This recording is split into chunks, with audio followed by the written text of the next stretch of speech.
بسم الله والصلاة والسلام على رسول الله. السلام عليكم، رمضان مبارك. إن شاء الله تكونوا بخير وصحتكم لاباس. واليوم بإذن الله غادي نديرو ثالث نوع من حلويات العيد.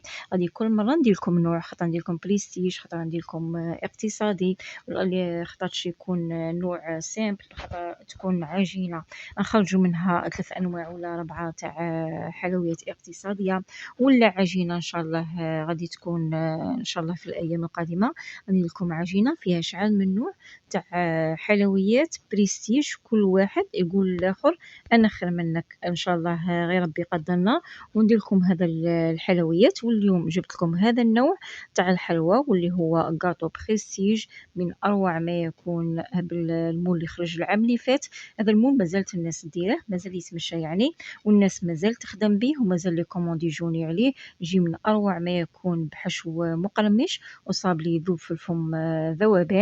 أما لا غيكونوا تبعوا الفيديو من الأول حتى للتالي، خاطش هذا الذوق تاعه ما نحكيلكمش عليه. تمين تجربوه إن شاء الله وتردوا لي بالخبر في التعاليق. تبعوا الوصفة للآخر. وهنايا عندي الصابلي بشفيه، أنا غادي ندير بالباتر، نتوما بغيتو ديروا بالباتر ولا بيديكم. ومن الأحسن البنات ديروا بالباتر باش الصابلي تاعنا غادي يجي خفيف، ما ديروش بيديكم، ديروا بالباتر احسن، يجينا خفيف ويجي مهوي. عندي 375 غرام تاع الدهان، زوج بيضات وصفر بيضاء، عندي قرصه تاع الملح، ندير لافاني، ندير كاس قل ربع تاع السكر كلاصي وعطر البندق، كاس قل ربع تاع المايزينا، عندي قريب نص كاس تاع الزيت، نديهم يضربوا كامل في البيترا. عندي كي البيترا يتخلط مليح، شوفوا ضاعف الحجم تاع هذاك الخليط، حطيته في هذه القصعة، درت عليه زوج مغارف كبار تاع الكاكاو ونص، ودرت معاه نصف باكي تاع خميرة كيميائية. نحط الفرينة تاعي وراني هنايا نلم في العجين تاعي، نلم غير بالأصابع تاوعي، ما نعجنش البنات، الصابلي ما يتعجنش، نلمو غير بالأصابع تاعنا حتى نلمو العجينة. والعجينة تاع الكاكاو دائما نقول لكم، العجينة تاع الكاكاو دائما تلتم، تكون خفيفة، ما تكونش تتلصق في اليد، تكون تتلصق في اليد باش كي تكون تريح. هذيك هي غادي نحطوها في بلاستيك، نديرو بلاستيك من تحت ومن الفوق. من بعد غادي نجيبها، عندي هذا الطابع الدائري، طابع هنايا راه شويه صغير على حساب الحجم تاع الشوكولا اللي غادي نديرها وعلى حساب هذاك المول. هنايا غادي نطيب العجين تاعي بعد ما نكمل كامل الكميه تاعي، ندير كلش في بلا، والفور تاعي راه سخون، نسخن مقبل الفور تاعي ونحطهم في بلا كيما هاك، نكمل الكميه اللي عندي. من بعد غادي نديها للفور، نطيبها من الفوق ومن تحت ونخلوها تبرد. نعطوها البنات حقها في الطياب، ما تقولوش غير تاع الكاكاو ما نطيبوهاش مليح، نعطوها حقها في الطياب، نطيبوها حمراء من تحت ومن الفوق.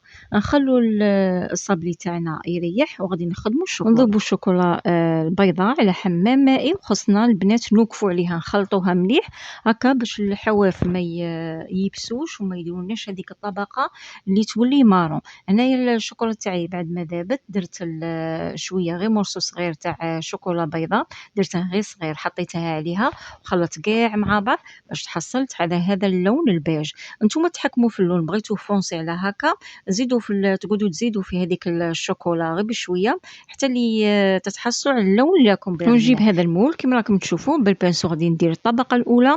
الشوكولا تاعنا خصها تكون دافيه، ندير الطبقه الاولى ونركز على الحواف، من بعد نديها للكونجيلاتور، من بعد نجيبها ندير الطبقه الثانيه، وخص الشوكولا تاعنا دافيه غادي تشد روحها غير شويه في الكونجيلاتور، نجيبها ندير الطبقة الثانية، من بعد نردها للكونجيلاتور تشد روحها، بعد نجيبها ودائما الشوكولا راها دافية ماشي اللي حامية بزاف، ندير الطبقة الثالثة. كيما شفتوا في الفيديو نركزوا على الجوانب مليح حتى اللي نكملوا الحبات تاوعنا نديمولوهم. انايا شوفوا الكميه اللي تحصلت عليها هنايا.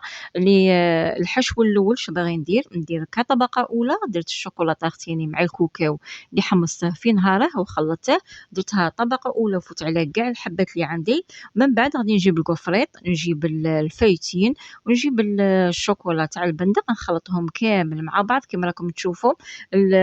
الكفريط والفايتين نفتهم غير بيدينا، الكفريط راه بذوق الفاني، نخلطهم كامل مع بعض، مع الشوكولا تاع البندق، وخصها الحشوة البنات كي تاع الشوكولا التحتانية الطبقة الأولى كي هذه الفوقانية خصها تكون شوية جارية، ما تكونش اللي ناشفة باش كي تفوت عليها مدة ما تيبسش معانا، غادي يبقى الحشو كيما هذا، يبقى كيما هو نتحصلوا على هذا الشوكولا ولا على هذا الحشو اللي يجي بزاف بنين وغادي يعطي بنة خاصة لهذا الكاطو تاعنا البريستيج. شوفوا غادي ندير الطبقة الثانية، نسوي الأطراف مليح ونفس الكمية ولا نفس الطريقة غادي نفوت على كامل الحبات اللي عندنا، وشوفوا كملناهم كامل، هنايا كملناهم في كاع الحبات، هنايا تحصلت على 56 حبة، ما غاديش يجونا كيما الصابلي غادي يقطع لي أكثر من 56 حبة.